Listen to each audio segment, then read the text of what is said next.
Infinite Green's में आपका स्वागत है।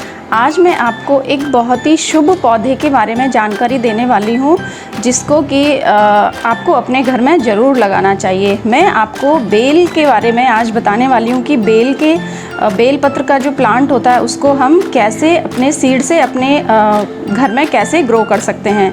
तो चलिए स्टार्ट करते हैं वीडियो।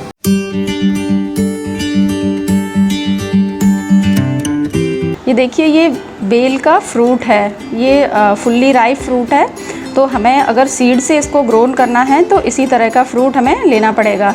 इसको बहुत सारे नामों से जाना जाता है। इसको बिल्वा भी बोलते हैं, बिल्व पत्र, वुड एप्पल, और इसका साइंटिफिक नेम होता है वो एगल मार्मेलॉस होता है। ये रुटेसी फैमिली का मेंबर है, जिससे हमारे सारे जितने भी सिट्रस फ्रूट रहते हैं, खट्टे फल जो रहते हैं, संतरा, नींबू, नारंगी, सब रुटेसी फैमिली के मेंबर हैं। तो ये भी उसी फैमिली का मेंबर है। तो चलिए स्टार्ट करते हैं कि इसको कैसे इसके सीड को निकाला जाता है। तो देखिए, ये बहुत हार्ड होता है, आपको टैपिंग की आवाज़ आ रही थी। इसका बाहर से जो कवरिंग रहती है वो हार्ड होती है बहुत, तो हमें किसी हार्ड ऑब्जेक्ट से इसको तोड़ना पड़ता है। जैसे कि मेरे पास ये मोटा पत्थर है, मैं इससे इसको ब्रेक करूँगी।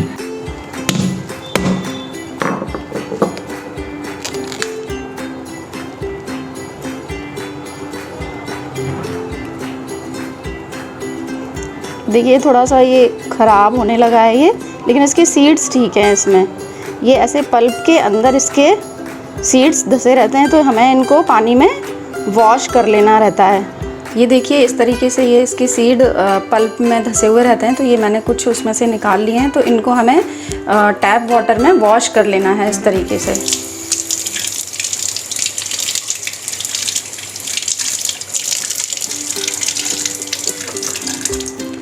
तो ये देखिए, इनका जो पल्प था वो हट गया है। अभी ये साफ़ हो चुके हैं सारे सीड्स। हम इनको अब यूज़ कर सकते हैं। यूज़ करने से पहले इनको हल्का सा थोड़ा ड्राई कर लेना है, उसके बाद हम इनकी सोइंग करेंगे। ये देखिए, ये ड्राई होने के बाद ये सीड इस तरीके के हो जाते हैं। ये मैंने जो पहले सोइंग की थी उसमें से कुछ सीड बचे हुए थे, तो वो हैं। और ये अभी जो हमने वॉश किए हैं वो ये इस तरीके से ये गीले सीड्स हैं, वेट सीड्स हैं। ये पूरे ड्राई सीड्स हैं। तो हमें इस तरीके से इनको ड्राई करके फिर इनकी सोइंग करनी है। तो सोइंग करने के लिए मैंने ये एक कोकोपीट और जो सैंड होती है, रिवर सैंड, बजरी जिसको हम बोलते हैं, उसका मिक्सचर यूज़ किया है। 1 पार्ट कोकोपीट और 1 पार्ट रिवर सैंड का यूज़ किया है। तो आप अपने अकॉर्डिंग कुछ भी ले सकते हैं। आप रिवर सैंड प्लस मिट्टी का मिक्सचर भी बना सकते हैं। जैसे मैंने ये वाले जो सीड सो किए थे, इसमें मैंने जो बालू रेत वाली मिट्टी होती है वो यूज़ की थी 1 पार्ट, और 1 पार्ट मैंने सैंड यूज़ किया था। लेकिन अभी इसमें मैं 1 पार्ट रिवर सैंड और 1 पार्ट कोकोपीट यूज़ कर रही हूँ। तो इस तरीके से हमें इसको सोइंग करनी है। तो पहले हमें जो मीडिया है उसको सैचुरेट कर लेना है पूरी तरह से। इस तरीके से पूरा इसकी वाटरिंग कर देनी है। तो देखिए, ये मीडिया पूरी तरह से सैचुरेट हमने कर लिया है। अब इसमें हम एक एक करके ये सीड्स को ऐसे रख देंगे, और आपको सिंपली सीड्स को सिर्फ रख देना और हल्का सा प्रेस कर देना है। इस तरीके से ऐसे रख के हल्का सा प्रेस कर देना है। तो फिर इनको सीड्स को प्लेस करने के बाद हमें थोड़ा सा मीडिया जो हमने इनकी सोइंग के लिए प्रिपेयर किया है, उसी मीडिया की थोड़ी सी लेयर इसके ऊपर डाल देनी है, जिससे हम इसके ऊपर जब वाटरिंग करें तो हमारे सीड्स बाहर नहीं निकलें। इस तरह से बहुत ज़्यादा मोटी भी नहीं डालनी है, बस थोड़ी सी इस तरीके से इनको कवर कर देना है। और फिर हमें ऊपर से एक बार और हल्की सी वाटरिंग कर देनी है। ये जो सीड सोइंग हमने की है, इनको हमें डायरेक्ट सनलाइट में नहीं रखना है। पहले हमें कुछ दिन तक शेडी एरिया में रखना है। तो शेडी एरिया में रखने के बाद जब इनमें जर्मिनेशन स्टार्ट हो जाएगा, निकलने लग जाएंगे हमारे सीडलिंग्स, फिर हमें इन्हें थोड़ा सा सुबह की टाइम की जहाँ धूप आती हो वहाँ पे रखना है। अगर हम सनलाइट में नहीं रखेंगे तो हमारी जो सीडलिंग निकलेगी वो लैगी हो जाएगी, एकदम लंबी लंबी हो जाएगी, और वो ट्रांसप्लांटिंग के लिए बिल्कुल भी सूटेबल नहीं होती। इसलिए जर्मिनेशन होने के बाद, सीडलिंग निकलना स्टार्ट होने के बाद हमें इनको थोड़ी सी सनलाइट में भी रखना है। जैसे देखिए, मैं आपको दिखाती हूँ। मैंने 15 डेज़ बिफोर ये कुछ सीड्स सो किए थे वुड एप्पल के। तो देखिए कितनी अच्छी इनकी ग्रोथ है। अभी कुछ सीड्स तो 10 डेज़ में ही इनके निकल आए थे, लेकिन अभी तक भी मैं देख रही हूँ कि इसमें जर्मिनेशन हो ही रहा है। जैसे कुछ सीड्स देखिए, अभी ये 2 दिन पहले ही ये निकला है, ये सीडलिंग निकली है। तो ये देखिए कितना अच्छा से ये उग गए हैं, और बहुत ही हेल्दी इनकी ग्रोथ भी है।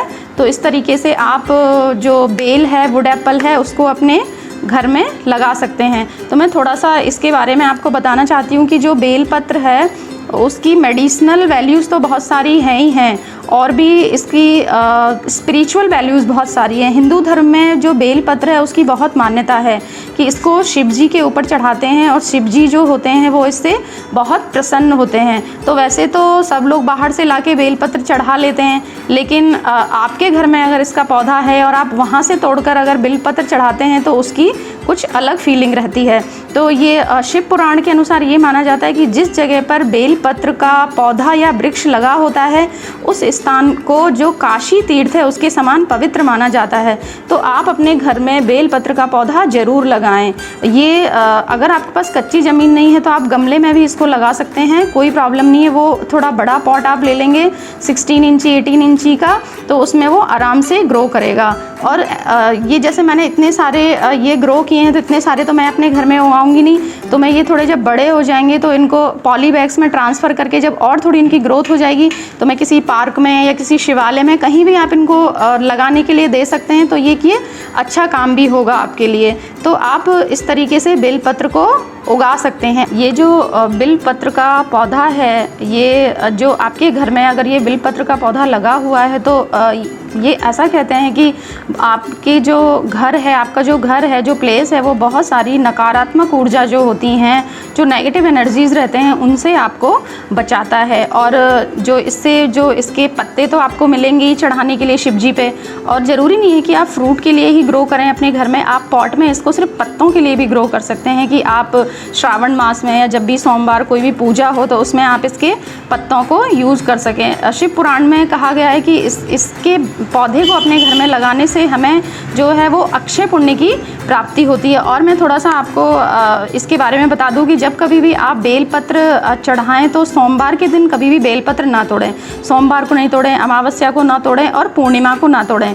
सोमवार को जैसे चढ़ाने हैं तो उससे एक दिन पहले ही आप इनको तोड़ कर रखें। और दूसरी चीज़ है कि जो बेलपत्र होता है वो कभी भी बासी नहीं होता है, कभी भी पुराना नहीं होता है। आप शिव जी पे एक बार चढ़ाने के बाद उन्हीं पत्तों को वॉश करके धो करके आप दोबारा भी यूज़ कर सकते हैं, तिबारा भी यूज़ कर सकते हैं। आप तब तक इनको यूज़ कर सकते हैं जब तक कि ये कुछ ख़राब ना हो या सूखे नहीं। बस ये ध्यान रहे कि ये सूखने नहीं चाहिए और सड़े गले नहीं होने चाहिए, तब तक आप इनको यूज़ कर सकते हैं इन पत्तों को। इसकी स्पिरिचुअल वैल्यूज़ के साथ साथ इसकी मेडिसिनल वैल्यूज़ भी बहुत सारी हैं, और इसके जो फ्रूट हैं उसकी न्यूट्रिटिव वैल्यू भी बहुत ज़्यादा होती है।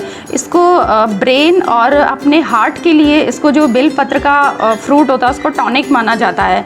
इसका जो फ्रूट होता है उसमें बहुत ज़्यादा मात्रा में vitamin C, fibre, protein, calcium, phosphorus और कार्बोहाइड्रेट्स होते हैं। तो ये इसकी न्यूट्रिटिव वैल्यू भी बहुत ज़्यादा है।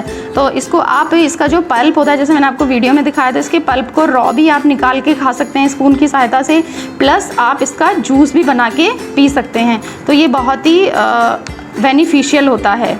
इसको सीड के साथ साथ ग्रो करने के साथ हम लोग कटिंग और ग्राफ्टिंग से भी ग्रो कर सकते हैं, बट सीड से ग्रो करना बहुत इजी है। आप जो वुड एप्पल का फ्रूट है आप मार्केट से भी ला सकते हैं, या गर्मी के टाइम पे जो जूसेस वाले होते हैं, जूस सेंटर्स होते हैं, उनके पास वुड एप्पल के फ्रूट्स अवेलेबल रहते हैं, तो आप उनसे भी इनको खरीद सकते हैं और अपने घर में अच्छे से ग्रो कर सकते हैं। तो फ्रेंड्स, मैंने आपको ये वुड एप्पल के सीड सोइंग के बारे में, बेलपत्र के प्लांट के सीड सोइंग के बारे में कि इसको कैसे हम सीड से ग्रो कर सकते हैं, आपको सारी जो जानकारी दी। अगर आपको ये अच्छी लगी तो आप मेरे चैनल को सब्सक्राइब करें, वीडियो को लाइक करें, और आपकी जो भी क्वेरीज़ हों उनको आप कमेंट बॉक्स में डालें।